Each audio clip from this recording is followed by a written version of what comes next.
ఈరోజు మన దేశం మీదకి ఫ్యాసిజం అనేది ఆర్ఎస్ఎస్ బీజేపీ రూపంలో వస్తుంది. అది ఈ రోజుకు 100% వచ్చిందా లేదా అనేది వేరే విషయము. అయితే ఫ్యాసిస్టు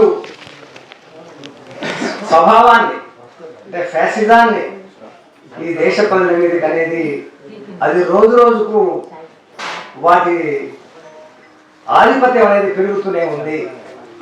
అంటే ఈ ఫ్యాసిజం పెరగడంలో అంటే మన ఇంతకుముందు మన జనరల్ సెక్రటరీ ఒక రెజల్యూషన్ పాస్ చేసింది. అంటే ఫ్యాసిజం అనేది పెరుగుతూ పోతే ఏం జరుగుతుంది దేశంలో అనే విషయాన్ని మనం ఇక్కడ fight for democracy, secularism, federalism అని చెప్తున్నాము. ఫ్యాసిజం ఒకవేళ పెరుగుతూ పోతే మన దేశంలో డెమోక్రసీ అనేది నామమాత్రం అవుతుంది కామ్రేడ్స్. అంటే డెమోక్రసీ అనేది ఒక రకంగా డెమోక్రసీ అంటే పాతకాలంలో అంటే మనం చెప్పే సోషలిస్ట్ డెమోక్రసీ కాదు, కానీ బూర్జువా డెమోక్రసీ. అలాంటి డెమోక్రసీ కూడా లేకుండా కావడానికి ఫ్యాసిజం పెరుగుదలలో అది వచ్చే ప్రమాదం ఉంటుంది. అదేవిధంగా లౌకికవాదం అనేది కూడా ఫ్యాసిజం యొక్క డెవలప్మెంట్లో లౌకికవాదం అనేది కూడా అంతర్ధానం అయ్యే అవకాశం ఉంటుంది. అదేవిధంగా మన దేశంలో ప్రత్యేకంగా మన దేశము ఫెడరలిజం అనేది ఉంది, ఒక డిమాండ్ మనది. ఫెడరలిజం అంటే మన దేశం అంతా ఒకటే కాదు, అనేక జాతులు కలిగిన దేశం మనది. అవన్నీ కూడా అనేక రాష్ట్రాల రూపంలో ఈరోజు కొనసాగుతున్నవి. ఆ రకంగా మన దేశంలో జాతుల స్వయం నిర్ణయం అనేది లేకుండా, అంటే ఆ రకమైన జాతుల స్వాతంత్రం అనేది లేకుండా ఈ ఫ్యాసిజం అనే పెరుగుదలలో అట్లాంటి ప్రమాదం ఉంటుంది. అంటే ఇటువంటి 3 విషయాల కోసం మనం ఫైట్ చేయాలా అనేది ఉంది. అయితే ఒక్క విషయాన్ని నేను గుర్తు చేస్తా ఈ సందర్భంగా. అయితే ఈ 3 విషయాలు డెమోక్రసీ కానీ, సెక్యులరిజం కానీ, ఫెడరలిజం కానీ, అంటే ఇవన్నీ కూడా వాస్తవంగా ఈరోజు మనకు పూర్తిగా ఉన్నాయా అని ఆలోచిస్తే, ఎందుకంటే ఇది మనకు ఎటువంటి భ్రమను కలిగిస్తుందంటే, అంటే మన దేశంలో ప్రజాస్వామ్యము గతంలో ఉండే అది క్రమక్రమంగా ఫ్యాసిజం వల్ల పోతుందని, అదేవిధంగా లౌకికవాదం అనేది చాలా వరకు పర్ఫెక్ట్గా ఉండేది, అది కూడా ఈ ఫ్యాసిజం వల్ల పోతుందేమనేది. అదేవిధంగా మన దేశ బహుళత్వం ఉంది కదా, అనేక జాతుల సమాహారంగా మన దేశం ఉంది కదా, అలాంటి స్థితి గతంలో ఉండే ఇప్పుడు ఫ్యాసిజం వల్ల అటువంటిది క్రమక్రమంగా నాశనమవుతుంది అనే అర్థం తీసుకోకూడదు. నేను చెప్పేది ఏంటంటే, మనం ఎందుకోసం పోరాడుతున్నామంటే సిపిఎంఎల్ మాస్ లైన్ తరఫున మనం నూతన ప్రజాస్వామ్యం కోసం పోరాడుతున్నాం. ఆ నూతన ప్రజాస్వామ్యంలో లౌకికవాదం ఉంటుంది, జాతుల స్వాతంత్రం కూడా ఉంటుంది. అంటే ఇవన్నీ కూడా పూర్తిగా మన దేశం సాధించలేదనే స్థితిలో ఉంది. కాబట్టి మనం నూతన ప్రజాస్వామ్యం కోసం మనం పోరాడుతున్నాం. ఎందుకంటే ఎవరైనా సరే ఈరోజు అంటే ఆ రోజు జర్మనీలో హిట్లర్ పరిపాలించే కాలంలో జర్మనీ పూర్తి ప్రజాస్వామ్య దేశంగా ఉండింది. ఇది మనం అర్థం చేసుకోవాలా. అంటే మన దేశానికి జర్మనీకి ఉన్న తేడాను కూడా, అంటే మన దేశం ఇంకా పూర్తిగా ప్రజాస్వామ్యాన్ని సాధించని దేశం, పూర్తిగా లౌకికవాదాన్ని అమలు చేయని దేశం మనది. అదేవిధంగా మన దేశంలో గల అన్ని జాతులకు, అన్ని బహుళత్వాలకు పూర్తి స్వేచ్ఛనిచ్చిన దేశం కూడా మనది కాదు. అయితే ఇవన్నీ కూడా కొంత మేరకు డెమోక్రసీ అయినా సరే, లౌకికవాదమైనా సరే, ఫెడరలిజం అయినా సరే మన దేశంలో కొంతవరకు సాధించబడింది. మనం అదే అన్నాం. మనం ఏం సాధించాం? 47తో రాజకీయ స్వాతంత్రం మాత్రం సాధించాం. ఆర్థిక స్వాతంత్రాన్ని కూడా, మిగతా స్వాతంత్రాలను కూడా మనం సాధించలేదు. కాబట్టే మనం ఏం పెట్టుకున్నామంటే నూతన ప్రజాస్వామ్య విప్లవాన్ని సాధించాలని మనం పెట్టుకున్నాం. అయినప్పటికీ కూడా అంటే ఏమాత్రం ఉన్న ప్రజాస్వామ్యం కానీ, లౌకికవాదం కానీ, ఫెడరలిజం కానీ ఈరోజు బీజేపీ ఆర్ఎస్ఎస్ పరిపాలనలో అవి కనుమరుగవుతున్నవి. అంటే తక్కువ స్థాయిలో ఉన్నవి కూడా అవి ఇంకా కనుమరుగవుతున్నవి. అంటే ఈ యొక్క భేదాన్ని మనం గుర్తుపెట్టుకోవాలి. పెట్టుకొని ఈ ప్రజాస్వామ్యం కోసం, ఫెడరలిజం కోసం, లౌకికవాదం కోసం మనం పోరాడవలసినది. ప్రజాస్వామ్యం అంటే వాస్తవంగా రాజకీయ స్వేచ్ఛ అందరికీ పూర్తిగా ఉండడం. కానీ మన దేశంలో ఎన్నికలు జరుగుతున్నవి. ఎన్నికలు జరిగేవి పూర్తి ప్రజాస్వామ్య పద్ధతిలో జరగడం లేదు. అవి ఈరోజు ఏమైపోయామంటే పూర్తిగా మత ప్రాతిపదికన జరిగే కాడికి వచ్చినవి. ఈరోజు బీజేపీ పార్టీ అంటే ప్రజాస్వామ్యంలో అన్ని మతాలు సమానంగా గౌరవించబడాలి. ముఖ్యంగా ప్రజాస్వామ్యంలో మతాలు వ్యక్తిగతమైన విషయంగా భావించబడాలి, ఇండివిజువల్ విషయంగా భావించాలి.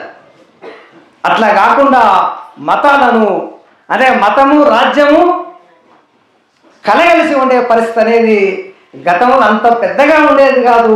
ఈరోజైతే పూర్తిగా ప్రజాస్వామ్యాన్ని మతస్వామ్యంగా తయారు చేస్తున్నారు. ఇట్లా మతస్వామ్యంగా తయారు చేయడానికి వాళ్ళు ఈరోజు కాదు, ఆర్ఎస్ఎస్ అనేది ఏర్పడింది 1925లో. 1925లో ఆర్ఎస్ఎస్ ఏర్పడింది. ఆర్ఎస్ఎస్ వాస్తవంగా ఆ రోజు అంటే దాని పుట్టుక గురించి కొంచెం అనుకుంటే మనం ఆర్ఎస్ఎస్ అనేది ఆ రోజు ఏర్పాటు కావడానికి ఇంగ్లీష్ వాళ్ళు ఈ దేశాన్ని పరిపాలిస్తున్నారు, ఇంగ్లీష్ వాళ్ళకు వ్యతిరేకంగా మొత్తం ప్రజానీకమంతా కూడా ఐక్యమవుతుంది. ఆ రోజు 1905లో మనకంతా గుర్తుంటే ఇంగ్లీష్ వాడు బెంగాల్ వాళ్ళు మొత్తం భారతదేశంలో బెంగాల్ వాళ్ళు స్వాతంత్రోద్యమంలో ముందున్నారు. ఆ పరిస్థితుల్లో ఇంగ్లీష్ వాడు ఏం చేసిండంటే ఈ బెంగాల్ వాళ్ళు ఐక్యంగా ఉండి మనకు వ్యతిరేకంగా పోరాడుతున్నారు అని చెప్పి బెంగాల్ను విభజించాడు. వాడు బెంగాల్ని ఏం చేసిండు? మతం పేరు మీద విభజించాడు. మతం పేరు మీద విభజిస్తే ఆ విభజనకు వ్యతిరేకంగా పెద్ద ఎత్తున ఉద్యమం వచ్చింది. ఎంత ఉద్యమం వచ్చిందంటే తిరిగి వాడు బెంగాల్ని ఐక్యం చేయవలసి వచ్చింది. అంటే ఇట్లా బెంగాల్లో వాస్తవంగా ఆ రోజు కూడా ముస్లింలు, హిందువులు, ముస్లింలు కూడా మెజారిటీ ఉన్నారు ఆ రోజు. అయినప్పటికీ కూడా ఆ రోజు హిందూ ముస్లింలంతా భాయ్ భాయ్ అని చెప్పి పెద్ద ఎత్తున పోరాడి బెంగాల్ ఐక్యతను సాధించారు. అప్పుడు ఇంగ్లీష్ వాడు ఈ దేశాన్ని హిందూ ముస్లింగా విభజించాలని ఆయన భావించాడు. ఆ రకంగా హిందూ ముస్లింల మధ్య విభేదాలు తీసుకురావడానికి ఆయన ప్రయత్నం చేస్తున్న పరిస్థితుల్లో 25లో ఆర్ఎస్ఎస్ పుట్టింది. ఆర్ఎస్ఎస్ ఎందుకోసం పుట్టిందంటే మన దేశాన్ని 1000 ఏళ్ళు ముస్లింలు పరిపాలన చేశారు. మన దేశం ఈరోజు వెనుకబడడానికి లేదా ఇంగ్లీష్ లాంటి వాళ్ళ వలస దేశంగా మారడానికి ముస్లిం దండయాత్రలే కారణం అని ఆ రకమైన ముస్లిం ద్వేషాన్ని అంటే వాస్తవంగా ఆ రోజు ఏం పోరాటం చేయాల్సిండే? ఇంగ్లీష్ వాళ్ళకి వ్యతిరేకంగా పోరాటం చేయాల్సిందే. కానీ అప్పుడు ముస్లింలే ఈ దేశం వెనుకబడతానికి కారణమని, ముస్లింలే ఈ వలస స్థితికి కారణమని ఆర్ఎస్ఎస్ అనేది ఆ రకమైన ముస్లిం ద్వేషాన్ని ఆ రోజు పుట్టించింది. అంటే ఆ రకంగా 25 నుంచి కూడా ముస్లిం వ్యతిరేకంగా హిందూ ఐక్యత పేరు మీద ఆర్ఎస్ఎస్ ఆ ప్రయత్నాలు చేసింది. వాళ్ళ రెండవ గురువు గోల్వాల్కర్ ఆయన పాంచజన్యం అనే పుస్తకాన్ని రాశాడు. పాంచజన్యం అనే పుస్తకం అది ఈరోజు కూడా ఆర్ఎస్ఎస్కు, బీజేపీకి అదొక ప్రామాణిక గ్రంథం మాదిరిగా ఉంది. పాంచజన్యంలో ఆయన ఏం చెప్పిండంటే, ఇది రాసింది 96లో రాసిండు, 36లో రాసిండు. ఆయన మన దేశానికి శత్రువులను ఎవరినిగా వర్గీకరించిందంటే, మొట్టమొదట ముస్లింలు మన దేశానికి శత్రువులు, తర్వాత క్రైస్తవులు, అంటే ఇంగ్లీష్ వాళ్ళని డైరెక్ట్గా కాదు, క్రైస్తవులని, తర్వాత కమ్యూనిస్టులని. ఎందుకని ఇట్లా వర్గీకరణ చేసిండు ఆయన అంటే, మన దేశంలో ఆ రోజు ఈ రోజు కూడా మత భావాలు, చాలా తీవ్రమైన మత భావాలు మన దేశంలో ఉన్నవి, లేదా వాటి మూఢనమ్మకంగా కూడా ఉన్నవి, అంటే మూఢనమ్మకంగా కూడా ఉన్నవి.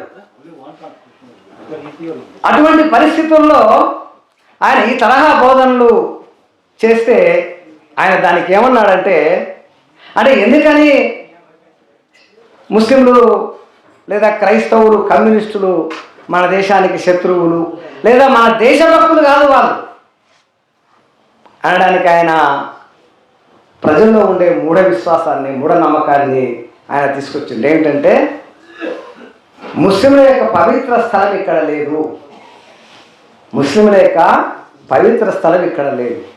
మళ్ళీ ఎక్కడుంది వాళ్ళ పవిత్ర స్థలము? మక్కాలో. అంటే అట్లా పవిత్ర స్థలం లేని వాళ్ళు, అంటే భారత భూమిని ఒక పవిత్ర భూమిగా వాళ్ళు భావించరు కాబట్టి వాళ్ళ దేశభక్తి ఉండే అవకాశం లేదు. అదేవిధంగా క్రైస్తవులు కూడా వాళ్ళ పవిత్ర భూమి ఎక్కడ ఉంది? జెరూసలంలో ఉంది. కాబట్టి ఇండియాను వాళ్ళు పవిత్ర భూమిగా భావించరు. అదేవిధంగా కమ్యూనిస్టులు కూడా, కమ్యూనిస్ట్ సిద్ధాంతం కానీ కమ్యూనిస్టుల గురువులు కానీ భారతదేశంలో లేరు, అక్కడెక్కడో జర్మనీలో ఉన్నారు. అంటే ఈ రకమైన భావజాలం ఏం చేసిందంటే, మామూలు జనాన్ని కూడా నిజమేనేమో అనుకునేటట్టుగా చేసి, అంటే ఎటువంటి పరిస్థితుల్లో వీళ్ళు మన దేశాన్ని ప్రేమించడానికి అవకాశం లేదు అనేటట్టుగా జనాన్ని అంతా కూడా భ్రమంలో ఉంచే ప్రయత్నం చేస్తున్నారు. మనం ఈ ప్రయత్నాలు అంటే అంటే మనం ఏదో దానిని చిన్న విషయాలుగా చూడకుండా వాస్తవంగా ఇటువంటి భావజాలానికి వ్యతిరేకంగా మనం ప్రజలను తయారు చేయాలి. అంటే మతోన్మాదాన్ని వేరువేరుగా మనం చూడాలి. అంటే మతం అనేది వాస్తవ సమస్యలు పరిష్కారం కాకపోవడం వల్ల మతం పుట్టింది. అంటే ప్రజలకు బాధలు ఉన్నవి, ఈ బాధలు ఎలా పోతాయి అని చెప్పి వాళ్ళు శత విధాల ప్రయత్నం చేసినా సరే వాళ్ళ బాధలు పోకపోతే, ఈ బాధలు ఎందుకు పోతలేవు అంటే ఒక మత గురువు వచ్చి, అయ్యా ఈ ప్రపంచమే ఇట్లాంటిది, ఇది స్వార్థపూరితమైనది, దీన్ని బాగు చేయడం అసాధ్యమైన విషయం, చేస్తే కొద్దిగా చేస్తే మేము చేయము, మనకు స్వర్గం ఉంది పైన, అక్కడ మీకు సంపూర్ణమైన శాంతి దొరుకుతుంది అని చెప్పి ఆ బాధపడే వాళ్లకు అలా చెప్పే వాళ్ళను డైవర్ట్ చేసే అవకాశము మతంలో ఉంది. కాబట్టి దానికి పరిష్కారం ఏమిటి? దానికి పరిష్కారం ఏమిటంటే, లోకంలో ఉండే బాధలు అన్నీ కూడా పరిష్కారం కావడానికి ఒక సరైన పరిష్కారాన్ని మనం చూపించగలగాలి. అదే మార్క్స్ చెప్పిండు. ఈ లోకంలో ఉండే బాధలన్నిటికి కూడా మనం సరైన పరిష్కారం చూపిస్తే వాళ్ళు దాన్ని మర్చిపోతారు. అంటే మనం ఎంతవరకైతే సరైన పరిష్కారాన్ని చూపించామో, నీవెంత ప్రయత్నం చేసినా వాళ్ళు దేవుడిని వదిలిపెట్టాడు, మతాన్ని వదిలిపెట్టారు.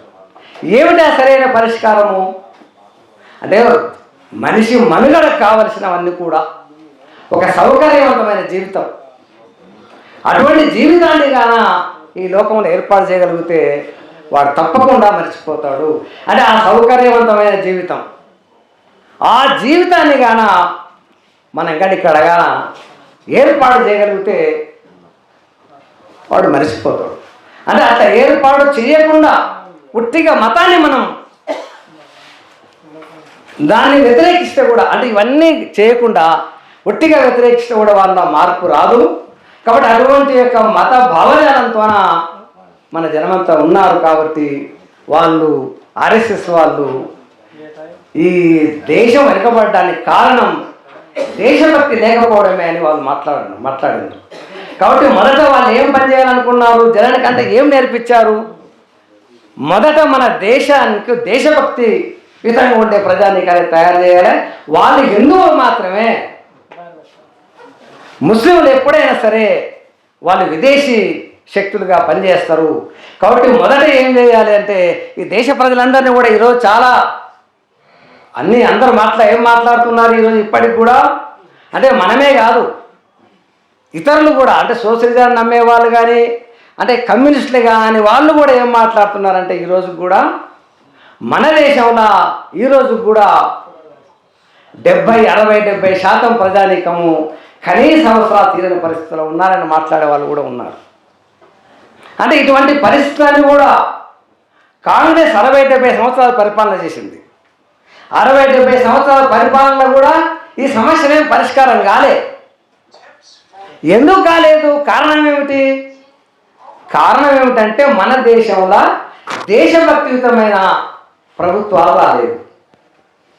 అంటే అటువంటి పని చేయాలి, మొదట ఆ పని చేయాలి.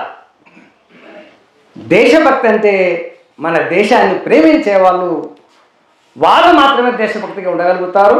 అది హిందువులకనే ఉంటారు అనే ఒక భావజాలాన్ని పెద్ద ఎత్తున బీజేపీ ప్రచారం చేస్తుంది. చాలామంది ఏమంటున్నారంటే నిన్న తమిళ వీరభద్రుడు ఒక మాట మాట్లాడాడు.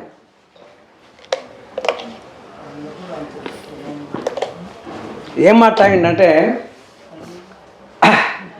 అంటే ఏ సమస్య అయితే ముఖ్యమైన సమస్య ఉంటుందో ఆ సమస్య పరిష్కారం కావాలంటే మన దేశం శాంతియుతంగా ఉండాలి. అంతకంటే కూడా ఎక్కువ బాధ అయిన విషయం ఉండాలి. ఏమిటి ఆ బాధ? మన దేశాన్ని విచ్ఛిన్నం చేస్తున్నారు. మన దేశాన్ని ఏం చేస్తున్నారు? విచ్ఛిన్నం చేస్తున్నాయి కొన్ని శక్తులు అనే మాటలు. ఒకవేళ అటువంటి భావజాలం ఏం చేస్తుందంటే ఆకలిని తర్వాత తీర్చుకోవచ్చు. ముందు దేశాన్ని ఐక్యంగా ఉంచాలి కదా. అంటే దేశాన్ని ఐక్యంగా ఉంచాలనే పేరు మీద మనిషి యొక్క ప్రాథమిక అవసరాలను తీర్చకపోయినా మనిషి దేశ ఐక్యత కోసం ఉండే అవకాశం ఉంటుంది. కాబట్టి అంటే అటువంటి భావజాలాన్ని పెంచుతున్నారు అనేది అది కొంతవరకు పనిచేస్తుంది. అంటే చాలామంది మధ్యతరగతి ఈరోజు ఆ రకమైన భావజాలానికి గురయ్యారు. ఫ్యాసిజం అనేది మెజారిటీ ప్రజలను అంటే ఎక్కడైనా సరే జర్మన్లో కానీ ఎక్కడైనా సరే మెజారిటీ ప్రజలను మైనారిటీ మీద ద్వేషభావాన్ని కలిగించడం. అంటే అటువంటి ద్వేషభావాన్ని కలిగించడానికి ఈరోజు బీజేపీ ప్రయత్నం చేస్తుంది. కాబట్టి హిందువులు మెజారిటీ కాబట్టి హిందువులందరినీ కూడా ఒక ఉన్మాదులుగా మార్చడానికి అది ప్రయత్నం చేస్తుంది. ఆ ప్రయత్నంలో భాగంగానే ఈరోజు మన దేశంలో డెమోక్రసీ అనేది లేకుండా కావడానికి అంటే ఏమాత్రం ఒక స్థాయిలో ఉన్న డెమోక్రసీ కూడా ఈరోజు లేని స్థితికి రావడానికి అట్లాంటి అవకాశం వస్తుంది. ఆ విధంగా అంటే ఆ రకమైన ప్రచారానికి వ్యతిరేకంగా మనం అందరం కూడా అంటే చిన్న విషయాలు మామూలు విషయాలు అనుకోకుండా ప్రజానీకాన్ని వర్గ ప్రాతిపదిక మీద ఐక్యం చేసే ప్రయత్నాలు ఎక్కువ చేయాలి. ఆ ప్రయత్నం చేస్తే ఈ మతభావాలు తగ్గే అవకాశం ఉంటుంది. అంతేకాకుండా లౌకికవాదం అనేది వాస్తవంగా మతం అనేది వ్యక్తిగతమైనది, సామూహికమైనది కాదు. అది ఎంత వ్యక్తిగతమైనదంటే మతవాదులు కూడా అంటే మతాన్ని బోధించే వాళ్ళు కూడా ఏం మాట్లాడతారంటే అంటే వాళ్ళు చెప్పేటప్పుడు అంటే నిజమైన భ్రమతోన కూడుకున్న వాళ్ళు ఏదైనా మాట్లాడితే మతం అనేది వ్యక్తిగతమైనదని చెప్పడానికి వాళ్ళు ఉంటారు. మతం అనేది సామూహికంగా ప్రార్థన చేస్తే అందరికీ పుణ్యం రాదు. ఏమంటారంటే ఎవడి యొక్క మంచితనం ఎవడి యొక్క భక్తి వాడికే ఉంటుందని. అంటే ఒకడు చేసిన భక్తి మరొకడికి పోదు. కాబట్టి ఇదంతా వ్యక్తిగతమైనది కదా. అయినా దాన్ని సామూహికమైన విషయంగా మార్చి బీజేపీ రాజకీయాలకు వాడుకుంటుంది. కాబట్టి అటువంటి దానికి వ్యతిరేకంగా మనమంతా జనాన్నంతా కూడా వర్గ ప్రాతిపదిక మీద తయారు చేయాలా. అంతేకాకుండా మన దేశం అనేక జాతులతో కూడుకున్నది. అంటే మన దేశమంతా ఒకే జాతి ఒకే భాష ఇట్లాంటి దేశం కాదు మనది. అనేక జాతులుగా దేశం మనది. ఇంగ్లీష్ వాడు మన దేశాన్ని ఆక్రమించుకోవడం ద్వారా మన జాతుల వాళ్ళందరూ కూడా ఇంగ్లీష్ వాళ్ళకు వ్యతిరేకంగా పోరాటం చేసి ఒక దేశంగా ఇంగ్లీష్ వాడు పైనుంచి ఒక దేశంగా తయారు చేసిండు. అదేవిధంగా మన దేశస్తులందరూ కూడా వాళ్ళ జాతుల తేడాలను వదిలిపెట్టి దానికి వ్యతిరేకంగా పోరాటం చేసిండ్రు. అట్లంటే జాతులంతా కూడా అంతర్ధానం కావాలని అవన్నీ కాదు, జాతుల యొక్క స్వయం నిర్ణయాధికారం కూడా ఈ పోరాటంలో ఉన్నది. ఎందుకంటే కాంగ్రెస్ వాళ్ళు కూడా ఈ దేశాన్ని అనేక జాతులు ఉన్న దేశంగా వాళ్ళు కూడా అంటే ప్రజల యొక్క పోరాటం వల్ల వాళ్ళు ఒప్పుకోవాల్సి వచ్చింది. అందుకే మన దేశంలో భాషా ఉద్యమాలు కూడా వచ్చినవి. అంటే భాషా ఉద్యమం పేరు మీద అదొక రకంగా జాతీయోద్యమమే. అంటే భాషా ఉద్యమం అనేది ఒక జాతికి సంబంధించిన లక్షణం. అది ఈరోజు బీజేపీ దేశానికంతా కూడా ఒకే చట్టం ఉండాలని మాట్లాడుతుంది. ఒకే భాష ఉండాలని కూడా డైరెక్ట్గా మాట్లాడతలేదు, కానీ ఒకే భాష కూడా ఉండాలని అది మాట్లాడుతుంది. ఇవన్నీ కూడా ఏం చేస్తామంటే రాష్ట్రాల అధికారాలను తగ్గించే ప్రయత్నం చేస్తాయి. ఈరోజు అన్నిటికంటే ముఖ్యంగా నిన్న మొన్న వచ్చింది ఒకేసారి ఎన్నికలు. అంటే ఎన్నికలు చాలాసార్లు పెడితే చాలా సమయం దానికి కోసమే వినియోగం అయిపోతుంది. ఒకేసారి పెడితే మంచిది అంటే డైరెక్ట్గా చూస్తే నిజమేనేమో అనిపిస్తుంది. కానీ దీంట్లో ఏముందంటే ఒకేసారి ఎన్నికలంటే పార్లమెంట్ ఎన్నికలు, అసెంబ్లీ ఎన్నికలు ఒకేసారి జరిగితే ఎప్పుడైనా ఆ ప్రభుత్వంలో సంక్షోభం వచ్చి ఆ సంక్షోభం వల్ల ప్రభుత్వం పడిపోతే తిరిగి ఎప్పుడు ఎన్నికలు జరగాలి? మళ్ళీ 5 ఏళ్ళకి ఎన్నికలు జరగాలి. ఒకవేళ రాష్ట్రాల్లో ఎన్నికల్లో ఒకేసారి జరిగితే కూడా మాట వరుసకంటున్నా పార్లమెంట్ అసెంబ్లీలు ఎక్కడైనా సరే నాన్ బీజేపీ పార్టీ అంటే బీజేపీ కాని వాళ్ళు పవర్లోకి వస్తే దాన్ని పడగొట్టడానికి అనేక కుట్రలు జరిగే అవకాశం ఉంటుంది. అప్పుడు ఏమవుతుంది? అది ఒక 6 నెలలకో ఏడాదికో పడిపోతే 4 ఏళ్ళ వరకు కూడా ఎన్నికలు జరగకుండా ఎవరు పరిపాలన చేస్తారు? రాష్ట్రపతి పేరు మీద వాళ్ళు పరిపాలన చేసే అవకాశం ఉంటుంది. అంటే ఇట్లా పడిపోయే అవకాశం ఉందా లేదా అని చూస్తే మహారాష్ట్రలో పడిపోయింది. మహారాష్ట్రలో ఆ ప్రభుత్వాన్ని పడగొట్టే ప్రయత్నం కాంగ్రెస్ మిగతా వాళ్ళు కలిసి ప్రభుత్వాన్ని ఏర్పాటు చేస్తే దాన్ని పడగొట్టింది. ఈరోజు ఎన్నికల పద్ధతి ప్రకారము మళ్ళీ ఎలక్షన్ జరుగుతాయి. కానీ ఇప్పుడు ఒకే ఎన్నికల పద్ధతి అయితే మళ్ళీ ఎన్నికలు జరిగే అవకాశం లేకుంటుంది.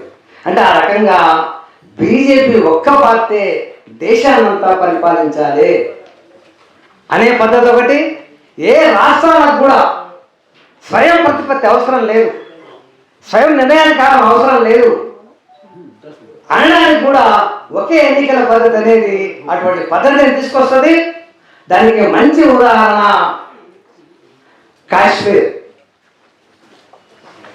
కాశ్మీరు ఈరోజు కనీసం కాశ్మీరు అది పూర్తి స్వయం నిర్ణయాధికారం లేదు, కానీ కొన్ని విషయాల్లో అది ఉంది. ఆ రోజు కలిసే రోజు కూడా రాష్ట్రానికి ప్రత్యేకమైన అధికారాలు ఉండాలి. మన రాజ్యాంగంలో కూడా కాశ్మీర్ వాళ్ళు చట్టం చేయొచ్చు, పార్లమెంట్ చట్టం చేయొచ్చు అనే పద్ధతి కూడా ఉంది. కానీ అటువంటిదంతా కూడా తీసేసి అంటే 370 ద్వారా అటువంటి హక్కులు దానికి వచ్చినాయి. అటువంటి హక్కులన్నీ కూడా తీసేసారు. ఇంకొక విషయాన్ని ఎందుకు కాశ్మీర్ను ఆ రకంగా చేయాలంటే 35 యాక్ట్ అనేది ఒకటి ఉంది.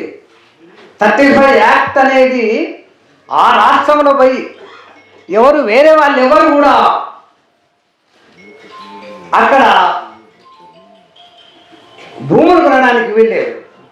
అంటే స్థిరమైన అంటే పరిశ్రమలు కానీ భూములు కానీ ఆ జాతి కాకుండా కొనే అవకాశం లేదు. అట్లాగానే అవకాశం ఇస్తే భారతదేశం అంటే వాళ్ళందరూ ధనవంతులు వచ్చి మమ్మల్ని మైనారిటీ చేస్తారని చెప్పి ఆ భయం వల్ల 35 యాక్ట్ వచ్చింది. అటువంటి యాక్ట్ తీసేసింది. దానికి కూడా బీజేపీ ఏం మాట్లాడుతుంది? చాలా పరిశ్రమలు పెట్టుకోవచ్చు, చాలా పెట్టుబడి పోతుంది, పెట్టుబడి పోవడం వల్ల పరిశ్రమలో డెవలప్ అవుతుందని మాట్లాడుతున్నారు. ఈరోజు అనేక పెట్టుబడులు వచ్చి కూడా ఏమవుతుందంటే హైయర్ టెక్నాలజీ మూలంగా ఎంత ఎత్తున పారిశ్రామిక విధానం అభివృద్ధి అయినా నిరుద్యోగం కూడా అంత ఎక్కువగా కొనసాగుతుంది. కాబట్టి అభివృద్ధి అనేది పెద్ద పెద్ద గుత్త పెట్టుబడిదారులు అభివృద్ధి కావడం కాదు, మొత్తం సమగ్రంగా అభివృద్ధి కావాలి. అటువంటి సమగ్ర అభివృద్ధి అనేది ఈ ప్రపంచీకరణ విధానంలో లేదు. ఆ రకమైన పేర్లతోన అభివృద్ధి అనే పేరుతోన, అంటే రకరకాల పేర్లతోన, అంటే ఒకే ఎన్నికల విధానం అని, అభివృద్ధి అని, అంటే ఈ రకమైన భ్రమను కలిగించి అది మన దేశం యొక్క బహుళత్వాన్ని, బహుళ రాష్ట్రాల లేదా జాతుల స్వాతంత్రాన్ని హరించే పద్ధతిలో అది ప్రయత్నం చేస్తుంది. కాబట్టి ఈరోజు మనం ఫ్యాషన్కి వ్యతిరేకంగా పోరాటం అంటే డెమోక్రసీ కోసం పోరాటం, అంటే పూర్తి డెమోక్రసీ కోసం పోరాటం, సెక్యులరిజం కోసం పోరాటం, బహుళ జాతుల స్వాతంత్రం కోసం పోరాటంగా ఇది అభివృద్ధి కావాలి. అట్లా అభివృద్ధి చేయడానికి మనం అంతా కూడా ప్రయత్నం చేయాలా. ఇది మన మొక్కన ప్రయత్నం చేయడం కాకుండా విశాల ఐక్య కార్యాచరణ ద్వారా కూడా మనం ప్రయత్నం చేయాలి. అయితే మన స్వతంత్రాన్ని ఏమాత్రం పోగొట్టుకోకుండా మనం ఐక్య కార్యాచరణకు అయితే ప్రయత్నం చేయాలా. మన ఒంటరిగా ఆ పని చేయలేము. కాబట్టి ఐక్య కార్యాచరణతోన ఈవెన్ అవసరమైతే ఎన్నికల్లో కూడా ఐక్య కార్యాచరణ కూడా మనం ఒకవేళ ఆ నిజమైన ప్రజాస్వామ్య శక్తులు పోరాటం చేస్తుంటే ఆ పోరాటంలో మనం కలిసి అట్లాంటి ప్రయత్నం కూడా చేయొచ్చు. ఇవన్నీ చేయడానికి కోసం మనం ఈరోజు ఫ్యాసిజానికి వ్యతిరేకమైన ఒక దేశ స్థాయిలో ఒక సమావేశాన్ని పెట్టుకుంటున్నాం. దీన్ని పరిపూర్తి చేయడానికి మనం అందరం కృషి చేయాలని చెప్పి నేను కోరుకుంటూ ఒక విషయాన్ని తెలంగాణ విషయంలో ఎలా జరుగుతుందనే విషయాన్ని కొద్దిగా చెప్పి ముగిస్తా. ఏమిటంటే తెలంగాణ రాష్ట్రంలో బీజేపీ ఏం ప్రయత్నం చేస్తుందంటే, అంటే అనేక ప్రయత్నాలు చేస్తుంది దేశంలో చేసినట్టుగానే, కానీ అక్కడ ప్రత్యేకమైన ప్రయత్నం ఏమిటంటే అక్కడ నిజాం పరిపాలనకు వ్యతిరేకంగా ప్రజానీకం పోరాటం చేసింది. ఆ రోజు రైతాంగం పోరాటం చేసింది, నిజాం పడగొట్టారు. ఆ ఇష్యూ అంతా వేరే. కానీ బీజేపీ ఏం మాట్లాడుతుందంటే ముస్లిం యొక్క అధికారాన్ని తొలగించింది. ప్రజలు ఏం మాట్లాడుతుంది? ముస్లిం అధికారాన్ని తొలగించారు అంటే అది హిందువులకు ముస్లింలకు వ్యతిరేకంగా పోరాటంగా అది చిత్రీకరిస్తుంది. అంటే ఆ రకంగా తెలంగాణలో ఉండే హిందువులందరినీ కూడా మనం గతంలో ముస్లింలకు వ్యతిరేకంగా పోరాటం చేసి నిజాలను పడగొట్టాం అని ఆ రకంగా తెలంగాణలో ఒక ప్రత్యేకంగా హిందూ ఉన్మాదాన్ని పెంచడానికి ఆ పేరుతోన అవకాశం ఉంది. మనకు ఎలక్షన్లు అయితే బీఆర్ఎస్ ఏమీ సీట్లు సాధించలేదు. పార్లమెంట్లో 8 సీట్లు సాధించింది, 8 సీట్లు. ఆ ప్రాతిపదిక ఆ పునాది వాళ్ళని ఏం చేస్తుందంటే ఈ హిందూ ఉన్మాదాన్ని పెంచడం ద్వారా రేపు తెలంగాణలోనే అధికారంలోకి రాగలుగుతాము అనే పరిస్థితి వచ్చింది.